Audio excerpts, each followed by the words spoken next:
पिछले कथा के क्रम में हम सुने थे भगवान राम अपनी बाल लीलाएं करते हुए अपने तीनों भाइयों के साथ अपने माँ बाप को आनंदित कर रहे हैं।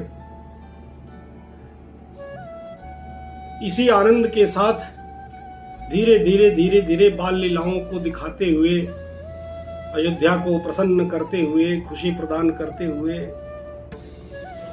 भगवान किशोर अवस्था को, कौमार्य अवस्था को प्राप्त हो गए। जब कुमार अवस्था को प्राप्त हुए, गुरु, माता और पिता चारों भाइयों का यज्ञोपवीत संस्कार कराए। यज्ञोपवीत संस्कार होने के बाद विद्याध्ययन के लिए आश्रम जाना पड़ेगा।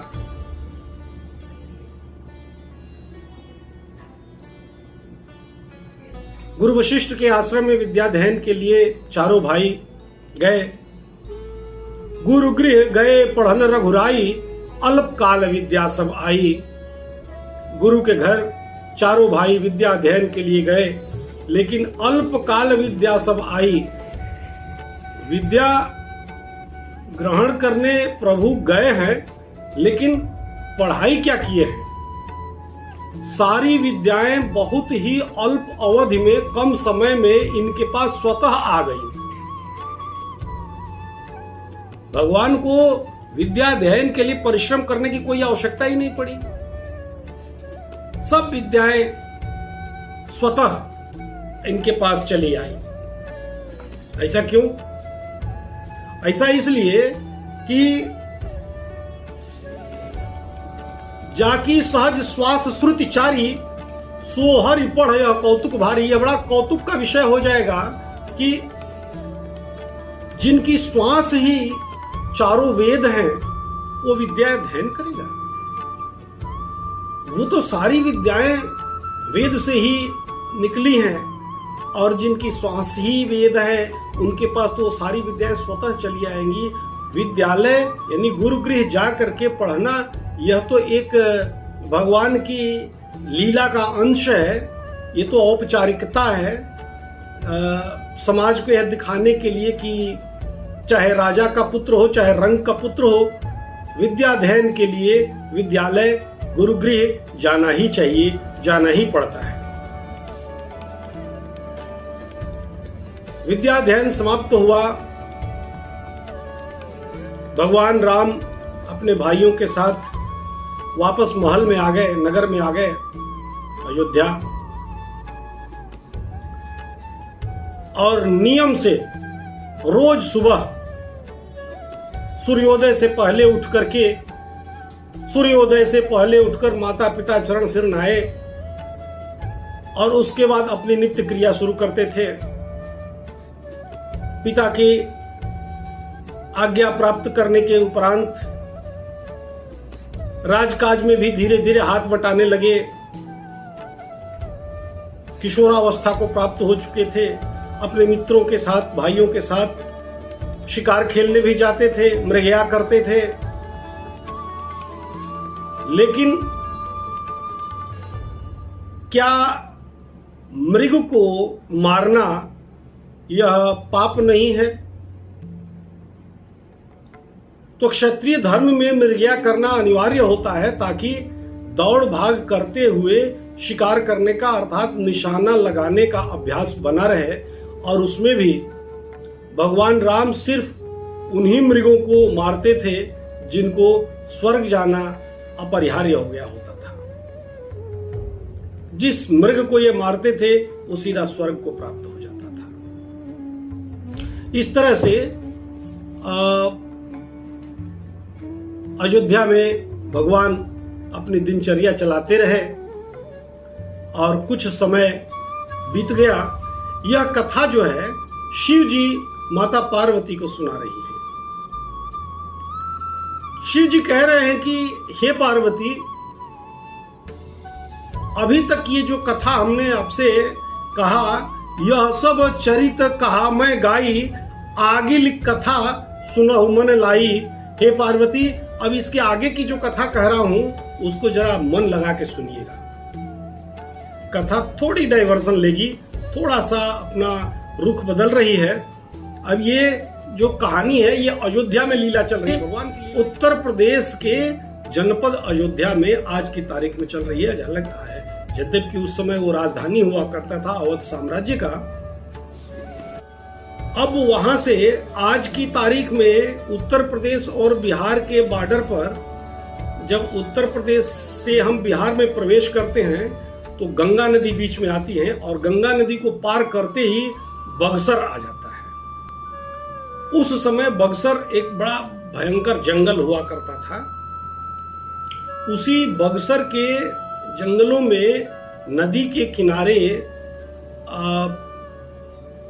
विश्वामित्र जी अपना आश्रम बना करके वहां अपना यज्ञ आदि किया करते थे। विश्वामित्र किसी सिद्धि के लिए यज्ञ कर रहे थे, लेकिन वहां पर उन जंगलों में भी रावण का साम्राज्य था और उसका एक तरह से कह सकते हैं उपनिवेश हुआ करता था। छोटे छोटे अपने हुक्मरानों को छोटे छोटे शासक बना करके वहां पर रखे हुए थे। तो उस बक्सर के जंगल में बैठा करके और इधर उधर उसके अगल बगल का शासन कराने के लिए रावण ने बैठा रखा था ताड़का को। ताड़का सुबह सब वहीं रहते थे और मुनि विश्वामित्र जब कोई भी यज्ञ करते थे तो वो सब यज्ञ को विध्वंस कर देते थे, क्योंकि रावण का आदेश था कहीं कोई ऋषि महात्मा संत ब्राह्मण कोई वेद न पढ़ सके, कोई यज्ञ न कर सके, कोई हवन होम न कर सके, कोई उत्तम कार्य पुण्यवर्धक कार्य न कर सके, पापाचार बढ़ता रहे। ये रावण का हुक्म था, आदेश था और उसी आदेश का पालन ताड़का कर रही थी यहां पर बक्सर क्षेत्र में। जब विश्वामित्र जी यज्ञ करते थे उसका विनाश कर देती थी, उसको नष्ट कर देती थी। यद्यपि विश्वामित्र जी के पास इतनी शक्तियां थी कि वो चाहते तो श्राप से तुरंत ताड़का स्वभाव आदि समस्त राक्षसों को भस्म कर सकते थे, परंतु वह अनुष्ठान एक ऐसा विशेष प्रकार का अनुष्ठान कर रहे थे, विशेष प्रकार का यज्ञ कर रहे थे जिसमें मुनि विश्वामित्र को क्रोधित नहीं होना था,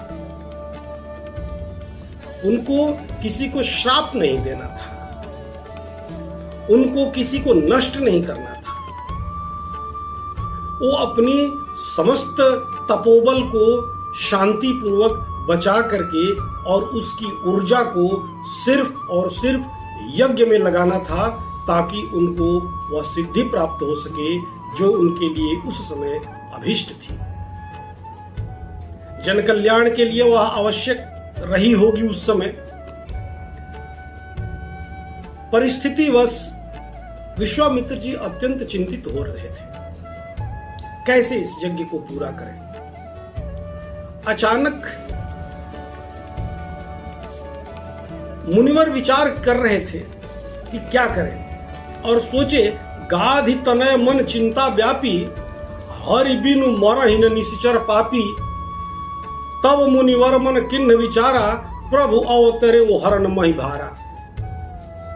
विश्वामित्र जी विचार करने लगे कि आखिर इसका समाधान क्या है, कैसे इसका निवारण किया जाए। तो उन्होंने अपने तपोबल से देखा कि इन निशाचरों का नाश जो है सिवाय भगवान के कोई कर नहीं सकता है। अब भगवान को कहां से लाया जाए। फिर उन्होंने भगवान का ध्यान किया। जब भगवान का ध्यान किया तो उनको दिखा कि भगवान राम अयोध्या में अपने भाइयों के साथ अवतार ले चुके हैं। अब किसी तरह से अगर भगवान को यहां पर लाया जाए तो भगवान इन निशाचरों का नाश कर सकते हैं और हमारा यज्ञ भी पूर्ण हो जाएगा। बस उन्होंने मन में निश्चय किया और सोचा, एहू मिस देखऊं पद जाई, कर विनती आनो दो भाई, ज्ञान विराग सकल गुण ऐना, सो प्रभु मैं देखब भरी नैना। अब उन्होंने सोचा कि बड़ा अच्छा मौका है, इसी बहाने मैं चलूंगा अयोध्या नरेश से भगवान को मांग करके लाऊंगा और भगवान को भर नजर देखूंगा, कई दिन देखूंगा, बस देख देख करके अपने हृदय को, अपनी आंखों को संतुष्ट करता रहूंगा। यही सोच करके विश्वामित्र जी अयोध्या के लिए प्रस्थान कर दिए। और यही सब विचार करते हुए कि अयोध्या में चलूंगा तो भगवान को ऐसे देखूंगा, भगवान को ऐसे देखूंगा, भगवान ऐसे होंगे, भगवान वैसे होंगे, सब सोचते चले जा रहे थे। जब किसी चीज को आप अधिक तन्मयता के साथ सोचिए तो समय कब समाप्त हो गया ये पता ही नहीं चलता है। और ठीक वैसा ही हुआ मुनि विश्वामित्र के साथ। विश्वामित्र भी बक्सर से अयोध्या के लिए चले और कब पहुंच गए अयोध्या पता ही नहीं चला, समय का पता ही नहीं चला उनको। बहुत ही अल्प समय में उनको लग रहा था कि यार अभी तो मैं बक्सर से चला था, अभी मैं अयोध्या पहुंच गया। क्यों ऐसा क्यों? क्योंकि वो पूरे रास्ते सिर्फ भगवान के दर्शन के बारे में सोच रहे थे कि भगवान का मैं दर्शन ऐसे करूंगा, भगवान ऐसे होंगे, भगवान वैसे होंगे, यही सब वो देख रहे थे। अयोध्या पहुंच करके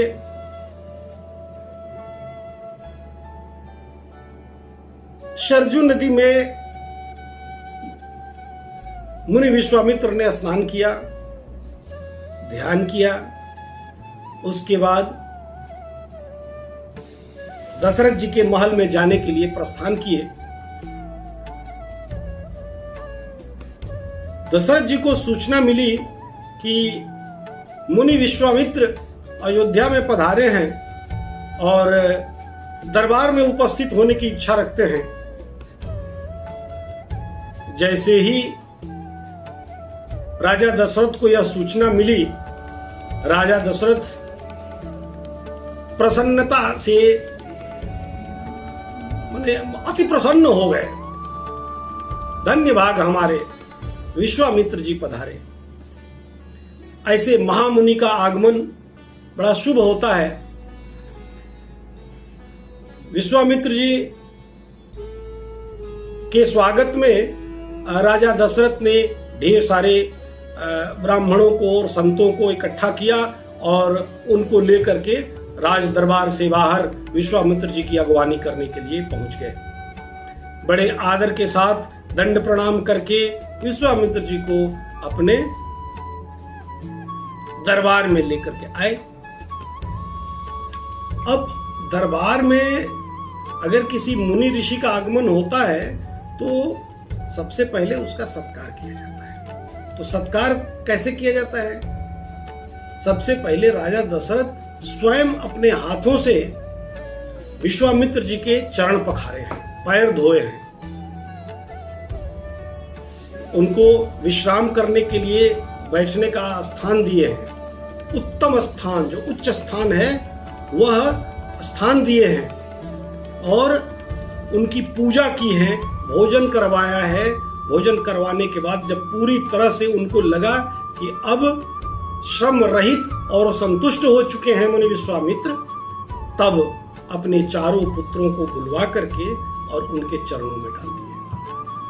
प्रणाम करो पुत्रों। ये देखिए एक सूत्र भी है, एक हमारे गृहस्थ जीवन के लिए एक सूत्र बनता है कि हमारे घर अगर कोई महात्मा का आगमन होता है, किसी महात्मा का आगमन होता है, तो हम अपने परिवारजनों को उस महात्मा के चरणों में डालें और महात्मा से सबको आशीर्वाद मांगने के लिए आग्रह करें। महात्माओं का दर्शन और महात्माओं का आग्रह करने पर जो आशीर्वाद प्राप्त होता है वह जीवन में बड़ा लाभ देता है। हालांकि हम इसको जल्दी समझ नहीं पाते हैं। दशरथ जी को किस चीज की कमी थी? स्वयं भगवान जिनके पुत्र बन के पैदा हुए हैं, उनको किस बात का डर है, किस चीज की कमी है। लेकिन फिर भी इतना होने के बाद भी राजा दशरथ अपने संस्कार नहीं छोड़ रहे हैं। इतने नौकर चाकर सेवक होने के बावजूद भी स्वयं मुनि विश्वामित्र के पैर धो रहे हैं, स्वयं उनको भोजन करा रहे हैं, स्वयं उनको ले जाकर के आसन पर बैठा रहे हैं। यह क्या है? यह संस्कार है, यह ऋषि सेवा है, यह ब्राह्मण सेवा है। इससे क्या लाभ होता है? ईश्वर की पूजा, ईश्वर का सत्कार, ईश्वर का सम्मान करने से ईश्वर जितना प्रसन्न होते हैं, ईश्वर के किसी भक्त, किसी अनाथ, किसी अति कमजोर, किसी अबला को या किसी गाय को आदर देने से, उसकी सेवा करने से, उसका सत्कार करने से भगवान और अधिक प्रसन्न होते हैं। तो ये सब करने के लिए हम कभी ये न सोचें कि हम भगवान को प्रसन्न करने के लिए ये सब कर रहे हैं, तो संभवतः भगवान प्रसन्न ही न हो।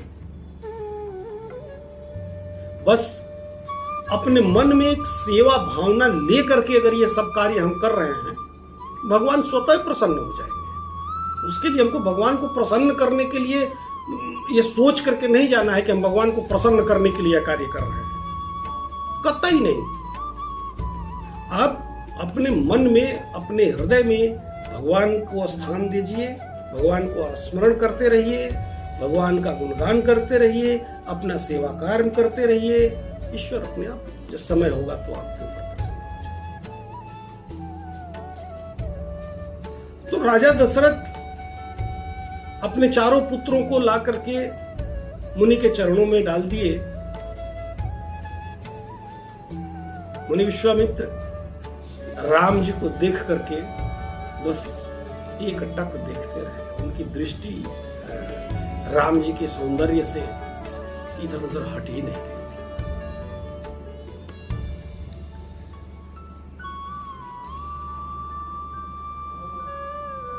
मुनि का आशीर्वाद पाने के बाद चारों पुत्र वहां से चले गए राज दरबार से। फिर राजा दशरथ ने मुनि विश्वामित्र को हाथ जोड़ करके पूछा कि हे मुनिवर, आप यहां पधारे, ये आपकी बड़ी अनुकंपा है, बड़ी कृपा की आपने। मैं बड़ा सौभाग्यशाली हूं, मेरे जितना भाग्यवान कोई है नहीं कि आप जैसा श्रेष्ठ ब्रह्म ऋषि हमारे दरबार में स्वतः पधारे हैं। कहिए मुनि श्रेष्ठ, हे ब्राह्मण श्रेष्ठ, मैं आपकी क्या सेवा करूं?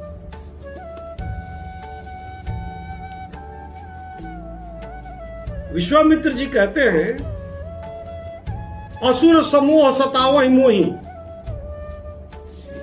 हे राजा दशरथ, मुझे निशाचरों का झुंड बहुत प्रताड़ित कर रहा है और मैं जाचन आयो नृप तुहि, इसलिए हे राजन मैं आपसे कुछ मांगने आया हूं। राजा दशरथ बोले कि सब आप ही का है, आप कहिए क्या चाहिए। ये पूरा साम्राज्य, मैं, हमारा सब परिवार, सेना, धन, संपत्ति सब आपकी है, बोलिए क्या चाहिए। विश्वामित्र जी कहते हैं कि हमको ये कुछ नहीं चाहिए। वो मन में सोच रहे हैं कि ये सब चीज तो मैं तो खुद राजा था, चक्रवर्ती सम्राट में स्वयं था, ये सब कुछ छोड़ करके मैं संत हो गया, साधु हो गया, मैं जंगल में आ गया, अब इन सब चीजों का मेरे पास क्या काम है। लेकिन उनकी इस बात को राजा दशरथ समझ नहीं पा रहे हैं, क्योंकि वो तो राजा है और राजा की तरह सोच रहे हैं। राजा क्या दे सकता है? यही सब दे सकता है ना, सेना दे सकता है, धन दे सकता है, गाय दे सकता है, कहीं सुरक्षा दे सकता है, यही सब दे सकता है। लेकिन विश्वामित्र को तो ये सब चाहिए नहीं। विश्वामित्र तो पहले ही ये सारी चीजें छोड़ करके जंगल में आ गए हैं, वो संत बन गए हैं, साधु बन गए हैं, ऋषि बन गए, आज तो वो ब्रह्मर्षि भी है। तो इन सबों का वो क्या करेंगे? कुछ नहीं करेंगे। अतः विश्वामित्र जी ने कहा कि राजन, मुझे इन सब चीजों की आवश्यकता नहीं है, राजा पूछ रहे हैं कि प्रभु तो बताएं, वह कौन सी ऐसी वस्तु है जो मेरे पास है, मैं तुरंत आपके सुपुर्द करता हूं, मैं तुरंत अर्पण करूंगा। गुरु विश्वामित्र कहते हैं अनुज समेत देहु रघुनाथा, अनुज समेत देहु रघुनाथा, निशिचर बध मैं होब सनाथा। हे राजन, मुझे राम और लक्ष्मण को दे दीजिए, इससे मुझे दो फायदे होंगे। पहला फायदा, निशिचर वध, निशाचरों का वध हो जाएगा, निशाचर सब मारे जाएंगे, सब नष्ट हो जाएंगे, समाप्त हो जाएंगे। और मैं होब सनाथा, और मेरे नाथ तो भगवान है, मैं नाथ के साथ हो जाऊंगा, यानी भगवान राम मेरे साथ रहेंगे या मैं भगवान राम के साथ रहूंगा। मुझे भगवान का साथ मिल जाएगा, मेरे नाथ का साथ मुझे मिल जाएगा, अतः मेरे दोनों काम हो जाएंगे। मेरा यज्ञ भी हो जाएगा, यानी निशाचर मर जाएंगे, और दूसरा मैं सनाथ हो जाऊंगा, मैं अपने नाथ के साथ कुछ दिन रहूंगा। यही बस, यही मैं मांगने आया हूं, यही जाचन मैं आया हूं।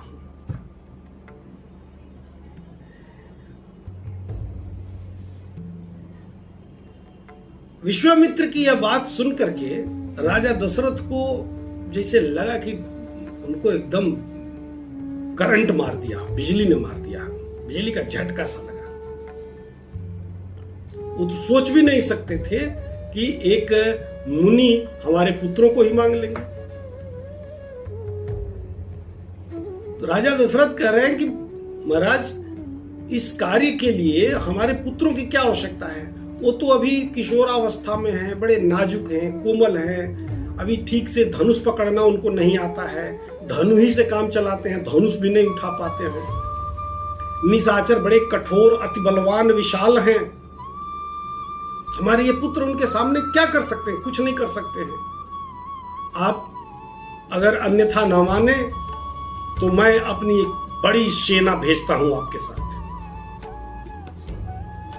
वो सेना हमारी आपके यज्ञ की रक्षा करेगी। अगर आपको हमारी सेना पर विश्वास नहीं, मैं स्वयं उस सेना का नेतृत्व करूंगा, मैं उस सेना के साथ रहूंगा, मैं स्वयं वहीं यज्ञशाला के बाहर खड़ा होकर के आपके यज्ञ की रक्षा करूंगा। लेकिन महाराज, मेरे पुत्रों को मत मारो। और वैसे तो मेरे चारों पुत्र मेरे लिए बिल्कुल प्राण के समान प्रिय हैं, इसके बावजूद भी राम की तो बात है।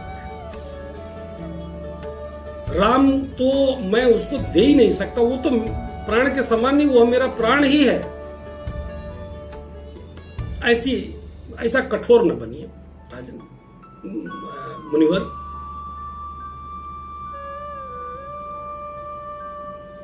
मुनि विश्वामित्र को यहां क्रोध करना चाहिए कि मांगने पर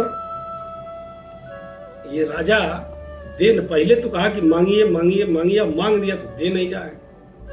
लेकिन उनके अंदर जो भगवान के लिए प्रेम है, विश्वामित्र जी वो देख रहे हैं, और अंदर ही अंदर मैंने बड़े प्रसन्न हो रहा है कि धन्य है दशरथ, सब कुछ छोड़ने के लिए तैयार हो, लेकिन वो भगवान को नहीं छोड़ना चाहते। धन्य है तुम्हारी भक्ति। तो गुरु वशिष्ठ समझाए हैं राजा दशरथ को, हे राजन, राम और लक्ष्मण को गुरु विश्वामित्र को सुपुर्द कर दीजिए, इनको प्रदान करिए, इन दोनों को इनके साथ भेजिए। इसी में सबका कल्याण है, राम का भी कल्याण है, लक्ष्मण का भी कल्याण है, आपका भी कल्याण है, सबका कल्याण इसी में है, जगत का कल्याण इसी में है कि राम लक्ष्मण को आप इनके साथ सुपुर्द करें। और रही बात इनके छोटे होने की, इनके नाजुक होने की, ऐसा कुछ आप मत सोचिए। विश्वामित्र खुद इतने सक्षम हैं कि ये सारा कार्य कर सकते हैं, परंतु वो क्रोध नहीं करना चाहते, कोई हत्या नहीं करना चाहते, क्योंकि उनको सिद्धि वैसी करनी है। आप बच्चों को बुलाइए, उनको दीजिए। राजा दशरथ को यह बात समझ में आ गई और राजा दशरथ राम लक्ष्मण दोनों को बुलाए और कहे, पुत्र तुम दोनों आज से गुरु विश्वामित्र के साथ रहोगे, और विश्वामित्र जी, मुनि विश्वामित्र ही आज के बाद तुम्हारे गुरु होंगे, तुम्हारी माँ होंगे, तुम्हारे पिता होंगे। इनकी हर आज्ञा का पालन करना, इनकी हर समय सेवा करना, इनका हर समय ध्यान रखना, ये तुम दोनों का परम कर्तव्य होगा।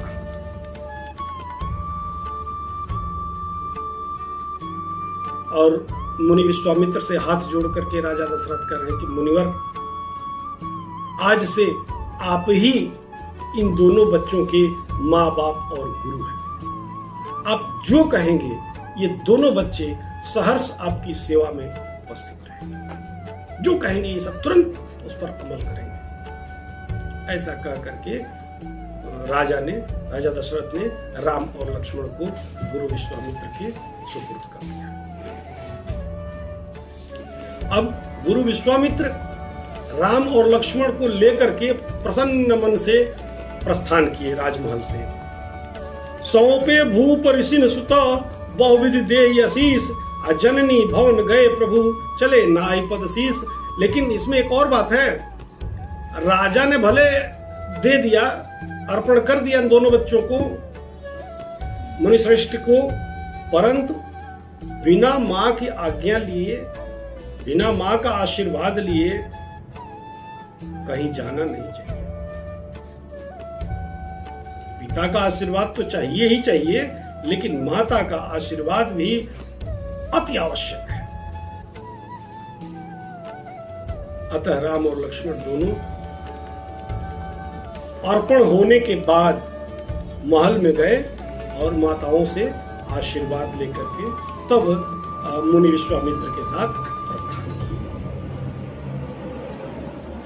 कृपा सिंधु दो वीर हरसि चले मुनि भय हरन, कृपा सिंधु मति धीर अखिल विश्व कारण करन। जो अखिल विश्व के कारण हैं, सृजन करने वाले हैं, इसका पालन पोषण करने वाले हैं और संहार करने वाले हैं, वह मुनिश्रेष्ठ के साथ चल रहे हैं निशाचरों का नाश करने के लिए। जिसके संकल्प मात्र से यह सारी सृष्टि का लय हो सकता है, ये भगवान की लीला नहीं तो और क्या है। ये सब ईश्वर अपनी लीला कर रहे हैं, दिखा रहे हैं समाज को, दुनिया को, इस सृष्टि को।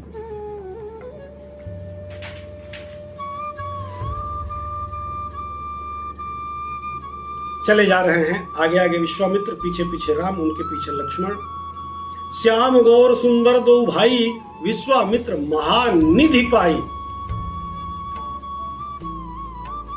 निधियां न होती है ना, लेकिन ये महानिधि पा गए, इससे बड़ी कोई निधि नहीं है, यानी भगवान को ही पा गए। देखिए, भगवान को पाने के लिए, भगवान को देखने के लिए, भगवान का दर्शन करने के लिए जन्म जन्म मुनि जतन कराही,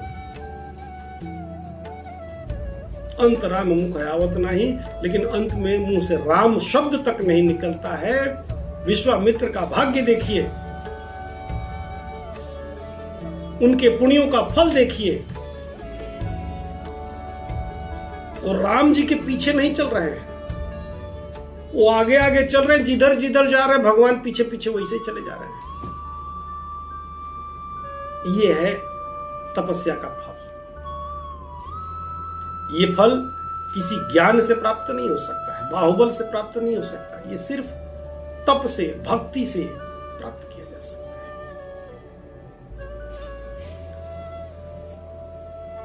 और मन ही मन प्रसन्न हो रहे हैं कि धन्य है प्रभु, आप ब्राह्मणों के भक्त हैं। कह रहे हैं, सोच रहे हैं, प्रभु ब्रह्मानंद देव मैं जाना, अमोहि नित पित तजेउ पिता तजेउ भगवाना। मैं जान गया हूं हे प्रभु, आप ब्राह्मणों के भक्त हैं, इसीलिए इस ब्राह्मण के आग्रह करने पर आपने अपने पिता तक का त्याग कर दिया, ब्राह्मण के लिए पिता को भी छोड़ दिया। मन ही मन भगवान को प्रणाम कर रहे हैं, लेकिन दृश्य रूप में तो वो गुरु हैं, अभी आगे आगे चल रहे हैं, पीछे पीछे। आगे अब कथा में देखेंगे कि सोचिए उनका भाग्य विश्वामित्र जी का कि वो लेटे होंगे और उनके चरण दबा रहे होंगे भगवान स्वयं उनके लिए फूल लाएंगे कि लीजिए गुरुदेव पूजा करिए। हाथ जोड़े खड़े होंगे भगवान, आदेश करिए गुरु क्या करूं। ये है भाग्य, ये है तपस्या का फल। सिर्फ आप विश्वामित्र जी के भाग्य के बारे में सोचिए, कितने भाग्यशाली हैं, कितने वो बड़े कर्मयोगी हैं कि उनके कर्म योग और भाग्य को देख करके भगवान स्वयं उनके पीछे पीछे चल रहे हैं, उनके सामने हाथ जोड़ के खड़े हैं। गुरुवर आदेश करें क्या करूं। धन्य है।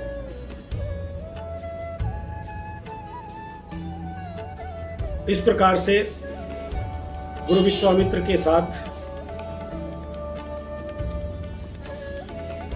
बक्सर के काफी करीब राम और लक्ष्मण पहुंच गए हैं। आगे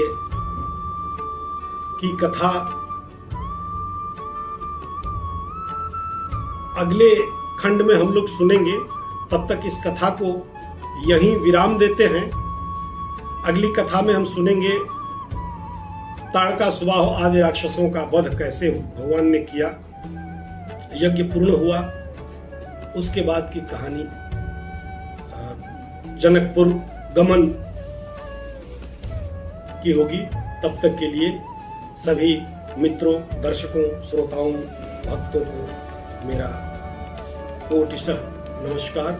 सर्वे भवन्तु सुखिनः, सर्वे सन्तु निरामया, सर्वे भद्राणि पश्यन्ति, मा कश्चित् दुःखभाग् भवेत्। जय श्री राम।